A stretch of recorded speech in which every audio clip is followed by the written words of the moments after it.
Parfait. Alors, Léopold, avant tout, bravo pour ce très beau film qui nous a beaucoup émus et qu'on a trouvé d'une grande maîtrise à la fois pour la mise en scène et la direction d'acteurs. Je rappelle que c'est votre premier long métrage. Est-ce que, alors justement, j'aimerais commencer par les acteurs parce que j'ai trouvé que ce quatuor était absolument magnifique. Je rappelle peut-être au public espagnol qui est là que ce sont peut-être la génération montante du cinéma français, hein, donc Sarah Giraudot, Benjamin Laverne de la Comédie Française, Judith Chemla et Damien Bonnard. Donc est-ce que vous pouvez nous dire si vous aviez pensé à eux dès l'écriture du scénario, si ça s'est fait à travers différents processus de casting? Je laisse Martin traduire très rapidement. Muchas gracias por esta película que nos ha emocionado muchísimo cuando la vimos,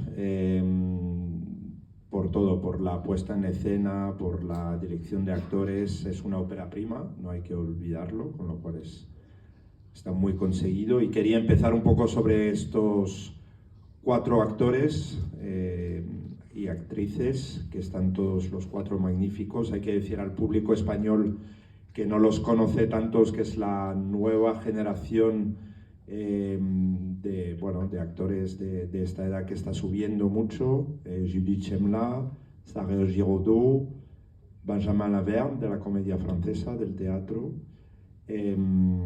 y Damien Bonnard, perdona. Queríamos saber un poco cómo has trabajado el casting y el guión alrededor de este casting. ¿Tenía ya en mente algunos nombres o cómo fue?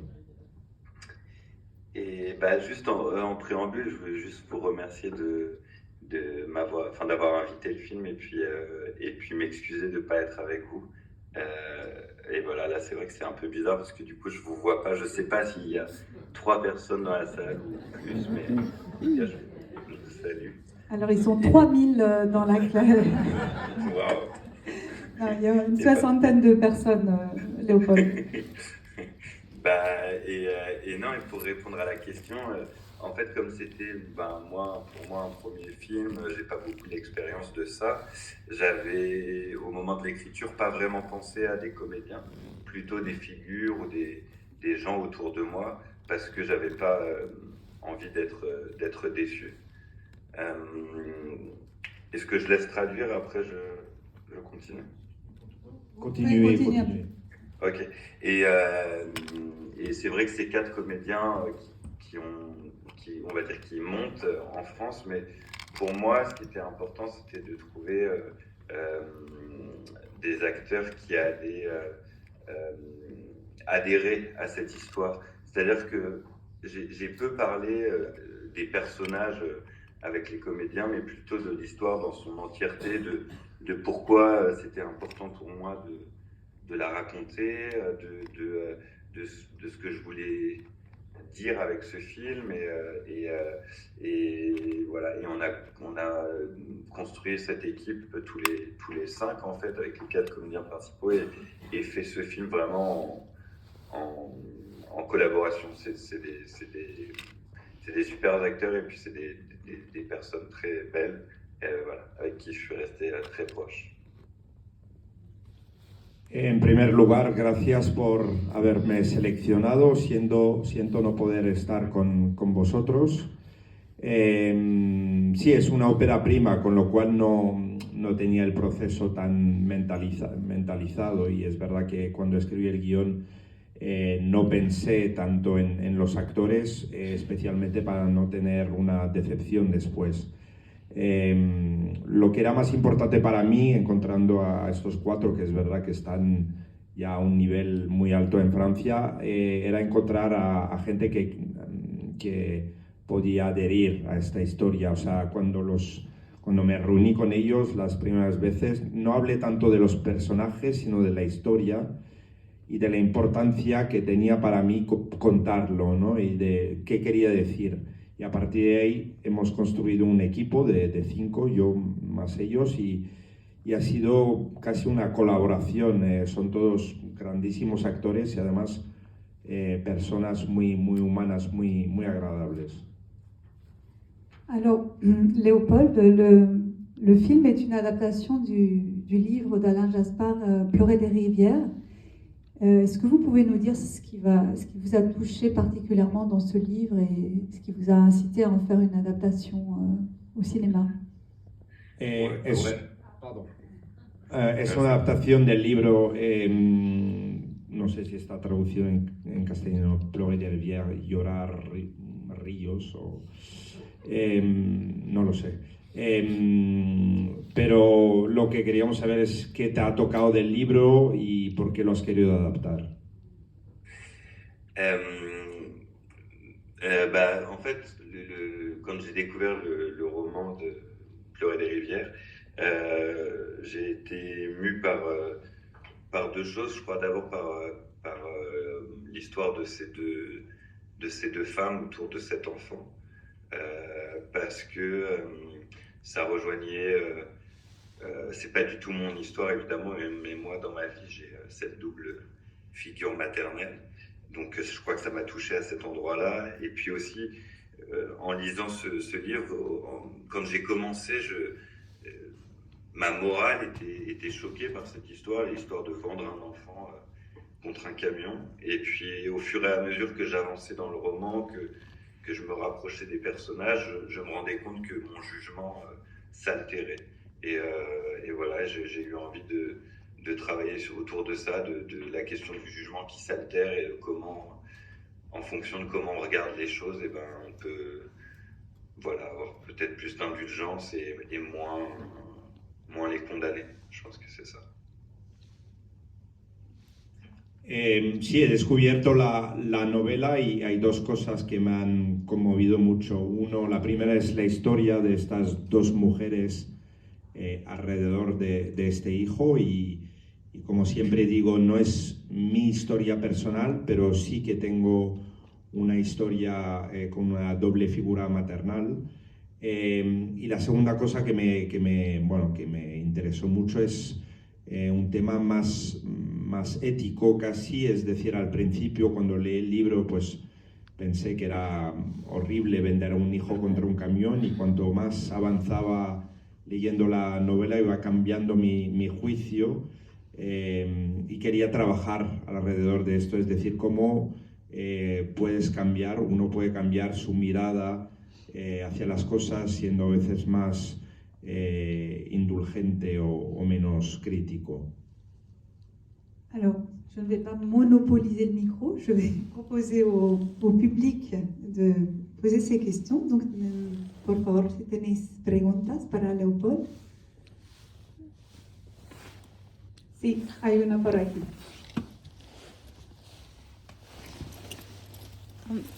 Hola, bueno, primero de todo me ha encantado la película, muy buen debut y me gustaría saber, no sé si igual en el libro ya era así, pero hacia el tercer acto, digamos, me ha parecido una de las cosas más interesantes es que la peli podía haber ido hacia cualquier lado, o sea, podían haber tenido como 10 finales diferentes y todos hubieran tenido sentido. Y me gustaría saber si ha valorado, cuántos finales ha valorado, cuáles serían y bueno, y por qué se decidió por este al final. Donc, merci beaucoup pour ce film, Léopold, que j'ai adoré. Quand on arrive au troisième acte, on peut avoir l'impression qu'on peut aller dans 10 directions différentes et arriver à des fins différentes. Donc j'aurais aimé savoir justement combien de fins, alors peut-être par rapport au livre, ou combien de fins tu as pu envisager peut-être, et pourquoi tu as choisi cette fin-là. En fait, le roman se terminait différemment. Dans le roman, Lila était mise en foyer et le personnage d'Anna finissait en maison de repos. Et ça s'arrêtait juste avant le procès. Et en fait, moi, je me suis rendu compte que mon envie d'adapter, c'était aussi pour évidemment raconter les clivages qui défigurent la société, raconter ces deux mondes, la rencontre de ces deux mondes, mais surtout pour raconter la rencontre de ces deux femmes autour de cet enfant. Et du coup, j'ai construit cette fin pour arriver à cette séquence de cet enfant entre ces deux femmes. Et ce que j'avais envie de raconter avec ce sacrifice final, on va dire, du personnage d'Anna, c'était que, bien sûr, elle ne sera jamais la mère de cet enfant. Mais en faisant ce geste-là de sacrifice pour que les enfants, pour que la petite retourne dans sa famille et que les 5 autres enfants de Myriam ne soient pas placés en foyer, en fait, ce geste-là, c'était un geste qui fait d'elle la mère de cet enfant. Voilà. Et en fait, c'était pour moi inspiré d'une page biblique. Alors moi, je ne suis pas croyant, mais quand j'étais enfant, mon grand-père me lisait l'histoire de Salomon dans la Bible, où Salomon, il y a 2 femmes qui arrivent devant Salomon avec un bébé en disant c'est mon enfant, et Salomon dit on va couper cet enfant en 2. Et la mère de l'enfant dit non, c'est l'enfant de madame, pour pas que l'enfant soit coupé en 2. Donc je trouvais que c'était intéressant de raconter ce sacrifice du personnage d'Anna. La novela acaba de forma distinta. Dicho, Lila acaba en un hogar para bebés y Ana acaba en una casa, un hospital de reposo. Me gustaba mucho esta contradicción, ¿no? Y este cambio, al final el encuentro de estas 2 mujeres que he hecho yo en la peli alrededor de un hijo. Pues eso, se ha construido así. Me gustaba mucho la idea de un sacrificio, entre comillas, final, ¿no? Que Ana sabemos que nunca será la madre, pero haciendo este gesto de sacrificio, de devolverle el bebé a su familia, pues hace como un gesto que al final podemos pensar que ella es finalmente la madre definitiva, entre comillas. Y todo esto venía pues de una parte bíblica. Yo no soy nada creyente, pero mi abuelo me leía mucho cuando era más pequeño, pues está la historia de Salomón, con las 2 mujeres que llegan con un bebé y que dicen que lo van a cortar, y una de las 2 pues acepta el sacrificio diciendo que no, para devolverle a la otra. ¿Otra pregunta para Léopold? ¿No? Bueno, yo sigo. En fait, Léopold, j'ai cru comprendre que dans le livre original, le personnage d'Anna, interprété donc ici par Sarah Giraudot, était graphiste, me semble-t-il, ou dessinatrice. Et là, vous avez choisi d'en faire une avocate. Est-ce que vous pouvez nous dire pourquoi? Bueno, para seguir entendiendo un poco las diferencias entre el libro y la peli, me parece recordar, tras haber leído los dosieres, que Ana, el personaje de Ana Giraudot, era grafista en el libro, y aquí pues has hecho de ella una abogada. ¿Por qué este cambio? ¿Qué significa? En fait, je trouvais dans le roman que le fait qu'elle soit dessinatrice de livres pour enfants, ça rendait son geste un peu moins conscient. J'avais l'impression qu'elle n'était pas consciente des risques qu'elle prenait. Et en fait, moi, j'avais envie de mettre en place tout ce qui était possible pour raconter que le désir est tellement fort que malgré tout, malgré la loi, malgré la raison, elle va décider d'acheter cet enfant. Et du coup, en faisant une avocate au même titre que son mari, je trouvais que ça lui donnait la connaissance des risques qu'elle va transgresser, et elle s'en fiche. Et je trouvais que ça renforçait cette question du désir, en fait.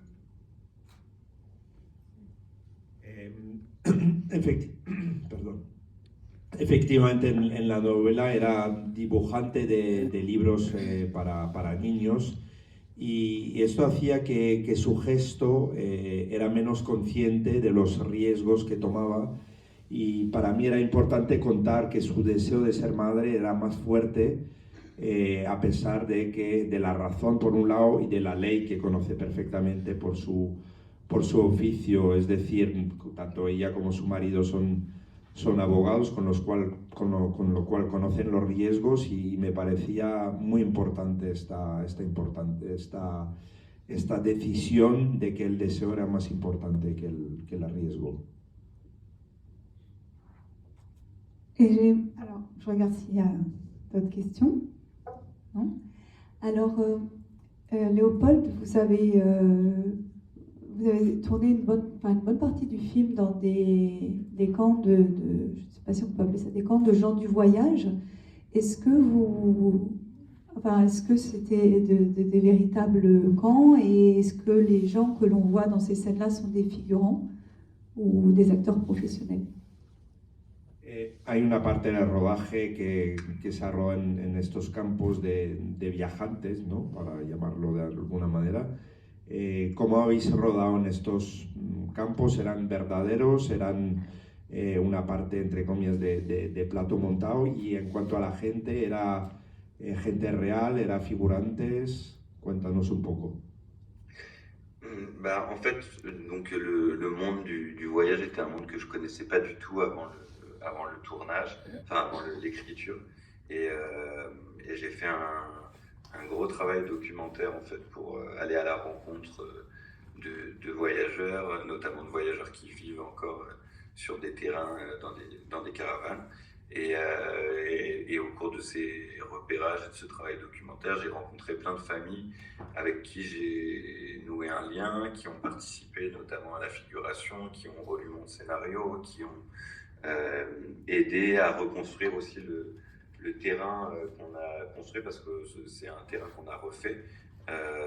L'idée étant de pas... on voulait pas, comme on avait beaucoup de scènes et beaucoup de scènes de nuit, on voulait pas tourner sur des vrais terrains de gens qui ont une vie et qui dorment la nuit, et nous on tourne et tout ça. Mais ça s'est fait en collaboration avec les voyageurs et beaucoup d'entre eux font partie de la figuration. Après, c'était une grosse question pour moi au moment du casting de savoir est-ce que j'allais faire jouer par des comédiens les rôles de voyageurs, parce que souvent il y a un phrasé particulier, une façon de la vie à l'extérieur qui marque aussi les visages, etc. Et voilà, comme c'était un film qui était très écrit, j'ai fait le choix de prendre des acteurs qui n'étaient pas des voyageurs, mais qui avec moi, ont fait ce travail documentaire pour essayer d'être au plus proche d'une certaine réalité, ou en tout cas qu'on y adhère. Hay que decir que el mundo este de los campos y de los viajantes no lo conocía para nada antes de empezar a escribir. He hecho un trabajo importante de documentación, o sea, casi documental para conocerlos, para ver cómo vivían en estos terrenos. He conocido y me he encontrado con varias familias que no solo... con las cuales no solo hemos creado un vínculo, sino que han leído el guión. Sí que es verdad que el terreno que veis en la película lo hemos construido, no es un terreno real, porque pensaba que era demasiado difícil, porque es gente que vive ahí, y era demasiado difícil pues molestarles durante mucho rodaje de noche, así que decidimos construirlo. Pero ha habido una verdadera colaboración en cuanto a figuración. Sin embargo, en cuanto a los dos personajes principales, pues tuve la duda, lo reconozco, de si coger a gente real, pero al final preferí coger a actores, pero sí que ellos también se metieron en esta parte documental, recorriendo los campos conmigo, y también ellos dos han hecho un verdadero trabajo documental para acercarse lo más posible a la realidad.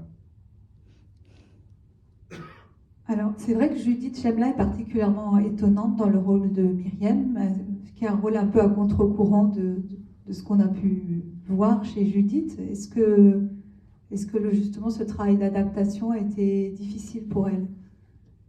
El personaje la actriz Judith Chemla, que es el personaje de Miriam, pues está un poco a contracorriente de lo que hemos visto de ella hasta ahora. Cómo ella, por ejemplo, para coger un caso concreto, ha trabajado este papel para adaptarse. Quand j'ai pensé à elle au moment du casting, c'est vrai que les gens, notamment les gens qui financent, m'ont dit mais tu es fou, elle n'a pas du tout la tête d'une voyageuse ou d'une femme qui pourrait avoir eu 6 enfants, enfin 5 enfants, et qui vivraient sur des terrains, etc., etc. Mais moi, j'avais une grande confiance en la capacité de Judith à faire un rôle de composition, un rôle qui est loin d'elle. Et en parlant avec elle, je voyais aussi que voilà, c'est quelqu'un qui a des amis dans ce monde du voyage, qui est une femme, on va dire, éprise de liberté, ce qui est une des caractéristiques de beaucoup de voyageurs, et qui a une capacité de transformation et d'incarnation qui, moi, voilà, me donnait envie de lui confier ce rôle. Et je suis très impressionné par sa prestation dans le film, donc je suis content du choix. Sí, pensé en ella, pero la verdad es que a nivel, pues la gente que tenía que financiar la peli tenía más dudas, lo reconozco, y me dijeron un poco que estaba loco, que no tenía el perfil de viajante, que tampoco tenía el físico a lo mejor de una mujer que ha tenido 5 hijos, que vive en un terreno, pero yo por mi lado no dejé de confiar en ella, en su capacidad de hacer este papel, y hemos hablado mucho. Y ya es verdad que tiene también amigos en este mundo, con lo cual seguramente le ayudó, de esas mujeres que tienen una cierta forma de libertad, y yo creía mucho en su capacidad de transformarse, y tenía sobre todo ganas de darle el papel. Y ahora pues una vez acabada la peli me quedé muy impresionado con lo que ha conseguido. Alors, il y a une question dans le public. Je m'approche avec le micro.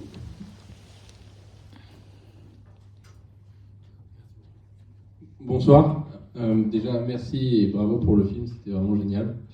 Vous disiez que c'était un film très écrit, ce qui est assez compréhensible, si en plus c'est une adaptation d'un livre. Comment vous avez réagi du coup quand vous avez commencé à tourner? Est-ce que vous avez tourné beaucoup de fois les scènes pour que ça colle à ce que vous aviez écrit? Enfin, quelles ont été vos premières réactions quand vous avez vu les premières images et quand vous avez vu le film à la fin en entier? Gracias por la peli, enhorabuena. Pues como ha dicho antes, es un libro muy escrito, lo cual parece lógico siendo la adaptación del libro. La pregunta es más sobre cómo, cuando empezó a rodar, pues cuáles fueron tus primeras reacciones cuando empezaste a ver las primeras imágenes, y cuando lo que estaba escrito pues llegaba a una cierta realidad, y sobre todo cuando viste la película pues montada, acabada.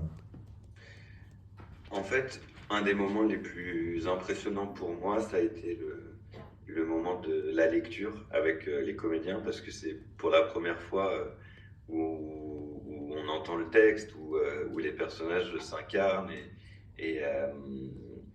et où en fait on voit vraiment l'histoire, enfin on voit l'histoire avec des visages et des voix.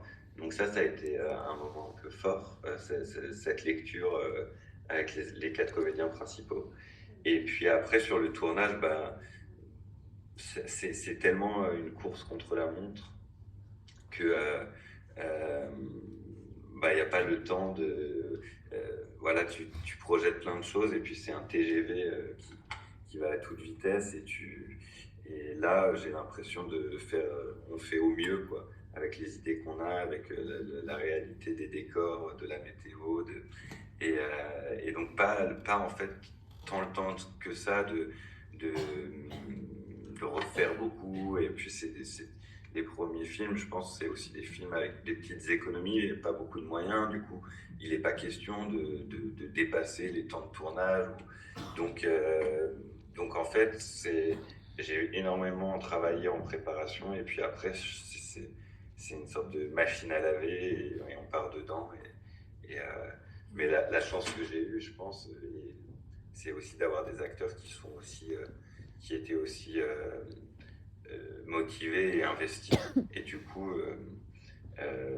ils sont bons dès la première prise. Donc, et puis après, c'est que des propositions et des variantes. Voilà, donc en fait, le fait de travailler avec des comédiens aussi bons, j'ai énormément appris, moi.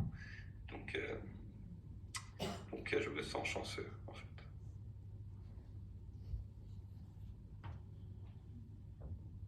Uno de los momentos más impresionantes para mí, más fuertes, ha sido la primera lectura del guión con los actores, porque es un momento en el que pasas de lo que tienes en la mente, en la imaginación, a una realidad tangible, donde se escuchan las voces, empiezas a ver el rostro de los personajes como una encarnación, ¿no?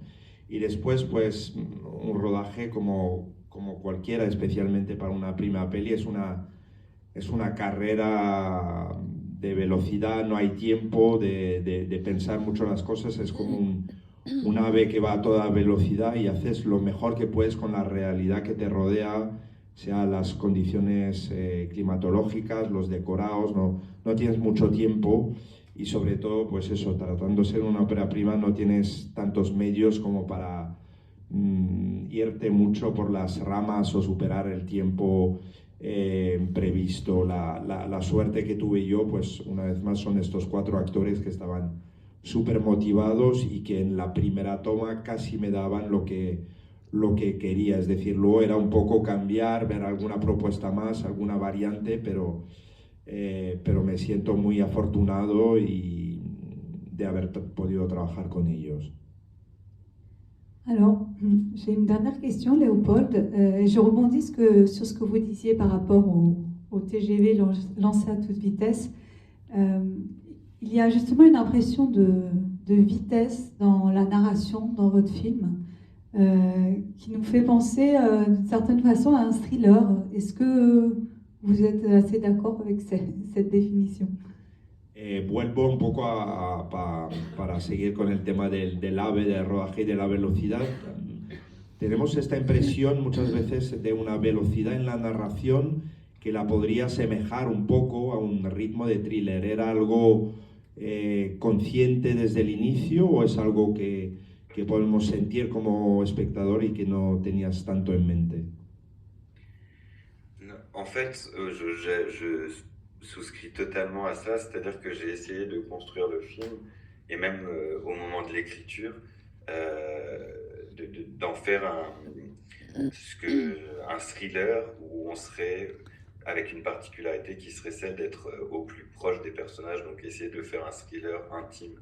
En fait, le récit, il est beaucoup construit sur les ellipses, et c'est la gestation qui plus les mois de grossesse passent, plus l'étau se resserre et plus la pression monte. Donc j'ai essayé de construire ce film comme ça, comme un tunnel qui nous emmène vers le drame.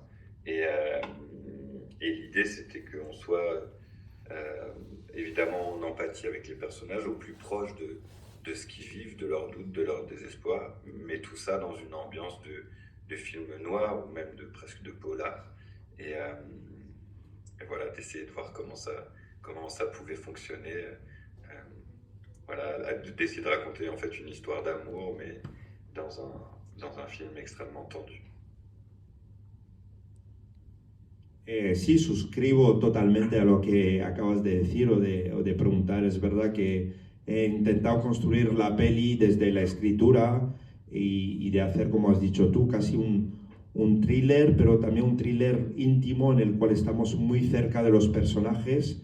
Es un guión, una historia muy basada o construida alrededor de las elipsis y ahí está este tiempo narrativo que es también el tiempo real de los meses de embarazo, que cuanto más avanzas más presión tienen los personajes y al final es como una especie de túnel que avanza hacia el drama final, ¿no? La idea también era eso de estar tan cerca de los personajes, de construir una empatía, de que te podía llevar por distintos caminos de las dudas, de la desesperación. Así que sí, de alguna forma lo podríamos considerar casi como un noir o un polar, y tenía muchas ganas de ver cómo iba a funcionar esta historia de amor con un ritmo un poco frenético. Merci Martin. Est-ce qu'il y a une dernière question du public? Ah, une dernière question, Léopold.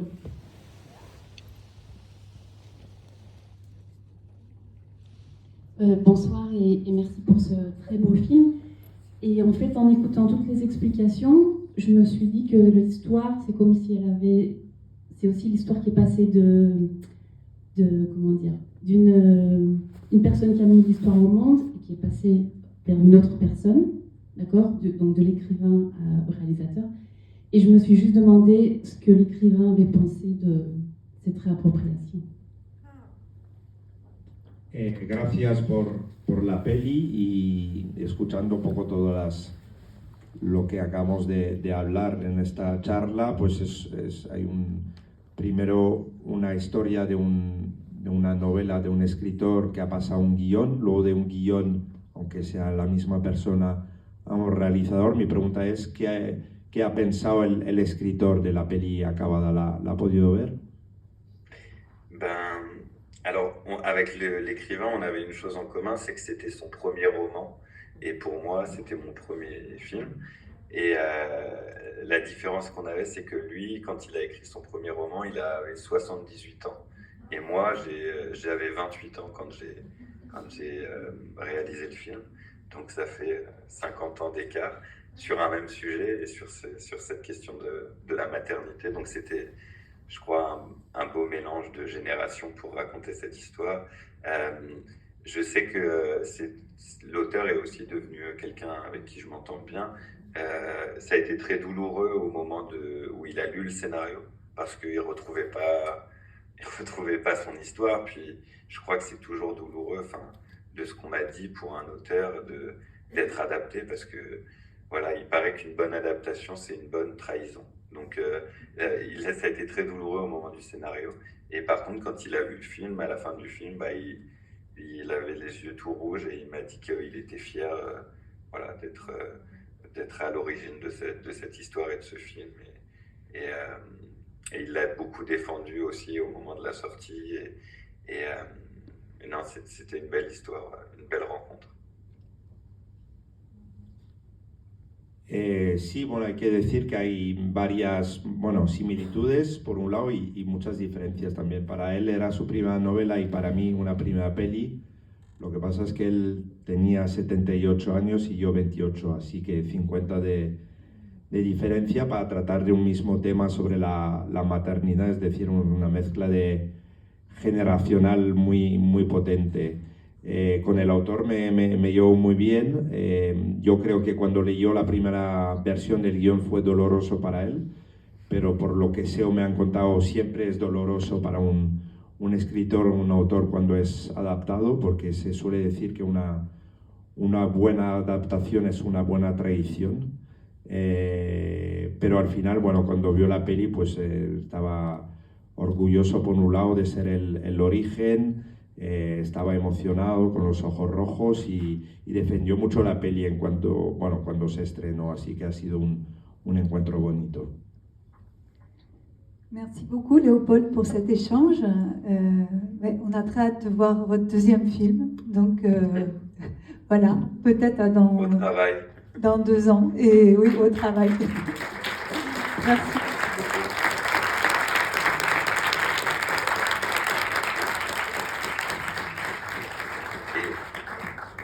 Vous m'entendez encore? Oui, nous sommes encore là.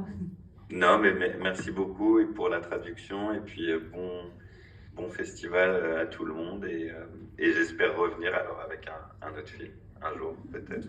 Merci à vous Léopold. Merci. Au revoir.